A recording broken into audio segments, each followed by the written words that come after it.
موسى كري المعلى ضليت قال حذيفة يا موسى، قال حذيفة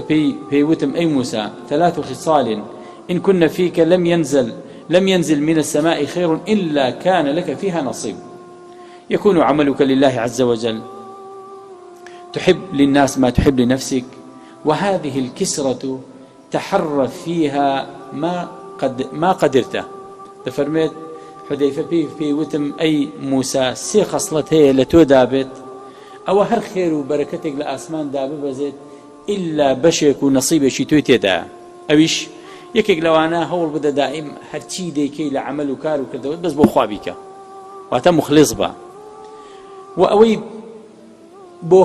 خوتت بيخوش بو خلشت بيخوش بيت أوي بو خوتت بيخوش بو خلشت بيخوش بيت. وهذه الكسرة مثل في طعامة نانا رقيك تحرف فيها ما قدرت هول بدا حتى بود بكري ناني حلال كوبكوا باخواردني حرام نسيتا سكيتو مالو من علاقتوا تحرف فيها يعني بدواي دا بقرت لحلالي دا بدواي حلالي او انديك لتوانا دا